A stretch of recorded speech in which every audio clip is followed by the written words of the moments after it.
Principal, Professor Dr. Rama ma'am, we eagerly await the wisdom you will share with us today. I hereby invite you to grace us with your presence and to shed light on the importance of today's event. Your blessings would embrace this event with positivity and goodness.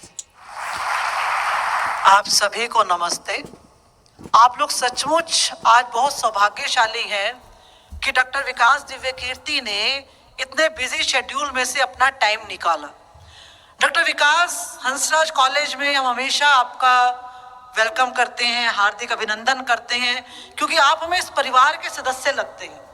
आप विकास जी को सुनते हैं और इनके motivational lectures की आप video भी सुनते होंगे, लेकिन आप में से कितने बच्चों ने 12th फेल मूवी देखी है? कितने बच्चों ने देखी है?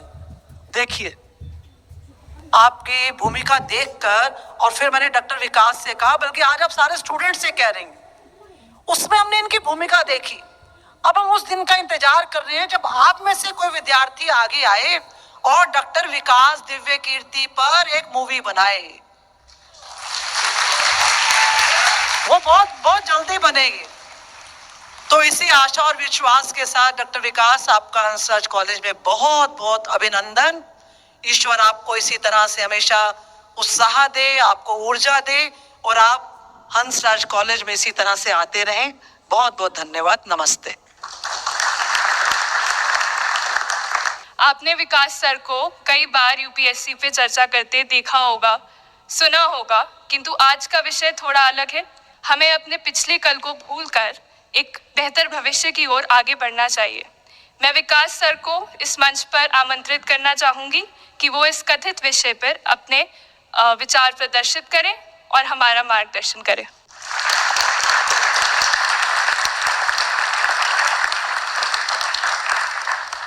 आप सभी को नमस्कार। सबसे पहले मैं अपनी वरिष्ठ साथी रमा जी को धन्यवाद करूंगा।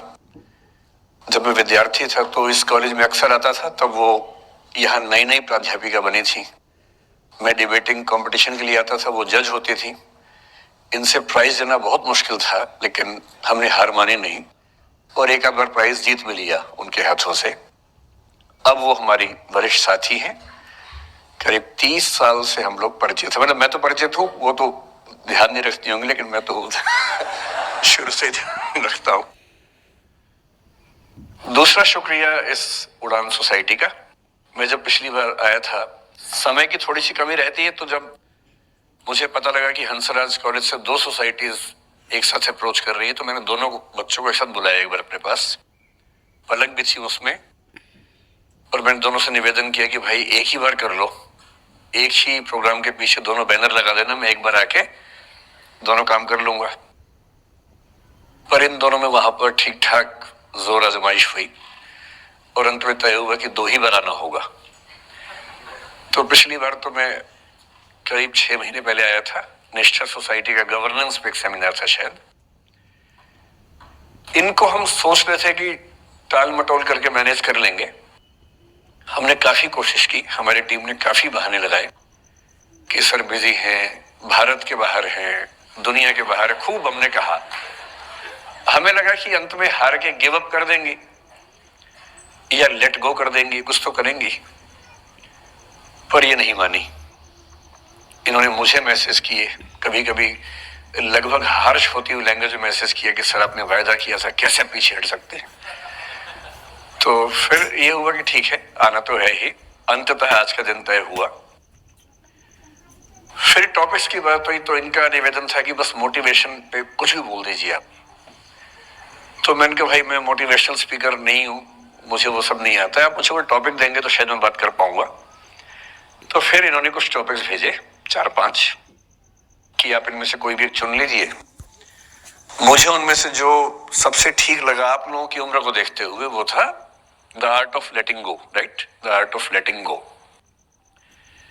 लेटिंग गो आपकी पीढ़ी का बड़ा प्रसिद्ध शब्द है। हमारी पीढ़ी में तो वो नहीं होता था। हम तो उस पीढ़ी के, उस क्षेत्र के लोग हैं। मैं हरियाणा से हूँ। पंजाब का असर हम पे रहा है ठीक ठाक। हिंदी भाषी हम लोग रहे हैं। अंग्रेजी हालांकि मैं बोल लेता हूँ, कोई चिंता की बात नहीं, लेकिन हिंदी ही मेरी आत्मा की भाषा है। तो जब मैंने सोचा कि लेटिंग गो, मैंने टीम से पूछा क्या होता है लेटिंग गो। तो हमारी टीम में कुछ यंग लोग हैं, उन्होंने बताया कि सर ये बहुत महत्वपूर्ण चीज है, आप लोग नहीं समझेंगे, हमारी पीढ़ी के लोग समझते हैं इस चीज को। लेट गो का मतलब होता है कि छोड़ो, जाने दो। तो मैंने कहा अच्छा, ये तो हमारी पीढ़ी में भी होता था, हम इसके लिए शब्द कुछ और बोलते थे, जैसे मैनू की, तेनू की, छड्डो यार, अरे मटिया दो, अरे भाड़ में जाए, अरे देखा जाएगा, अरे देख लेंगे।